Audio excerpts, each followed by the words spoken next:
The first crack in the foundation of our friendship appeared not with a bang, but with the quiet, chilling ping of a forwarded email. It was a Tuesday.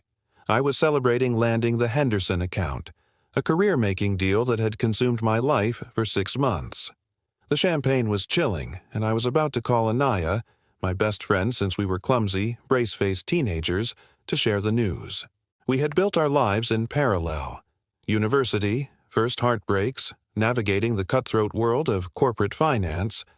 She was my anchor, the one person I trusted implicitly. But before I could dial, my phone buzzed with a notification from a former colleague.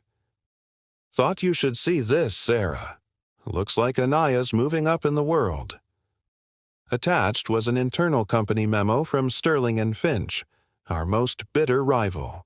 It announced the successful acquisition of the Henderson account, spearheaded by their new vice president, Anaya Sharma. The world tilted. My champagne flute sat on the counter, beating with condensation, a cruel mockery of the celebration that would never happen. How?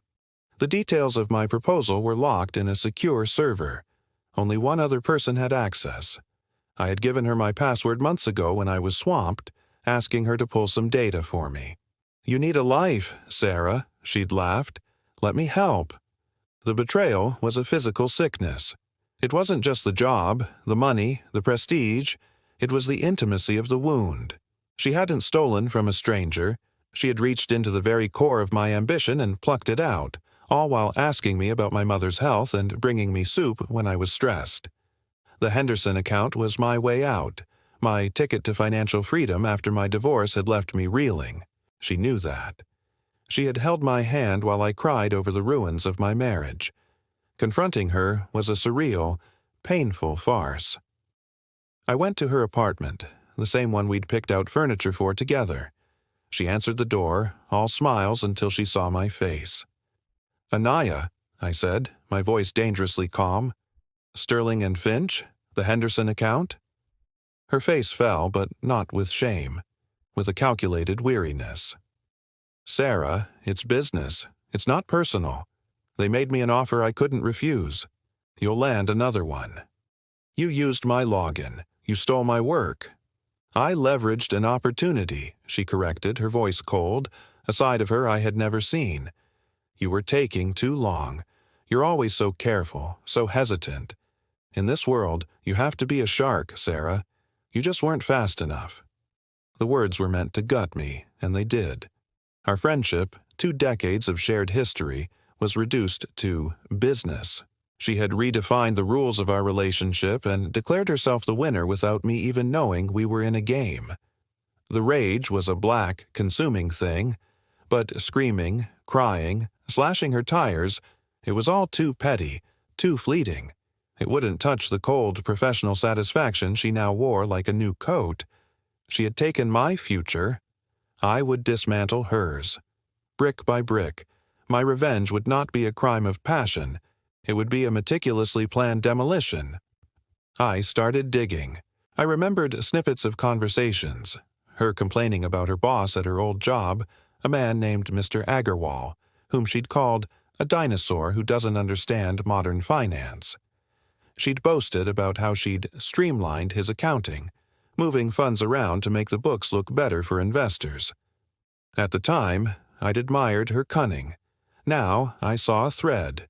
I used my severance pay to hire a discreet and expensive private investigator. I gave him Agarwal's name and the time frame. "Find me the skeletons," I told him.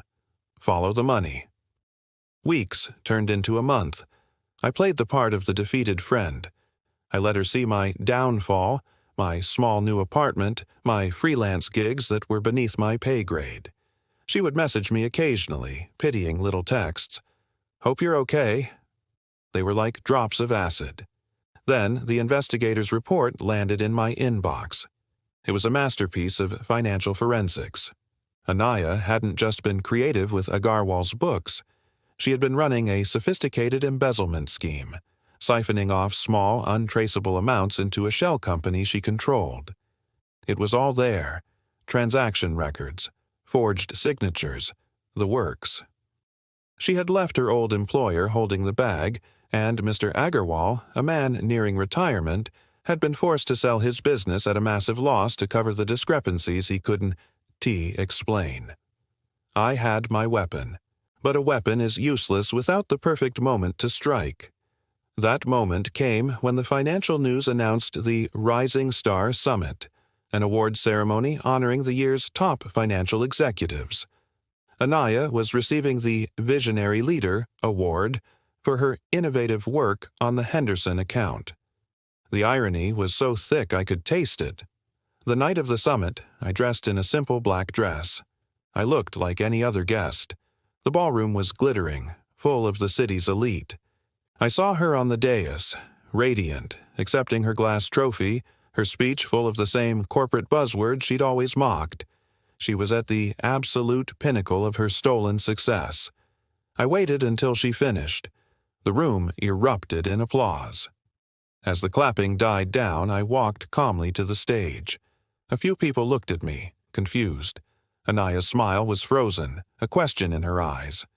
"That was a lovely speech, Anaya," I said, my voice clear and carrying in the sudden hush. I took the spare microphone from the podium. "It's inspiring to see how far you've come, from helping Mr. Agarwal at his family firm to leading Sterling and Finch. It reminds me of all the hard work you put in back then, especially with the bookkeeping." Her face went ashen. "Sarah, this isn't the time. I was just thinking about your innovative methods," I continued, my tone conversational, almost friendly. "Like how you innovatively transferred funds from the operational expensing account to your own private shell company, Apex Holdings, the one registered in the Cayman Islands." A gasp went through the crowd. Cameras started flashing. "You're insane," she hissed, her composure cracking. "Get her out of here."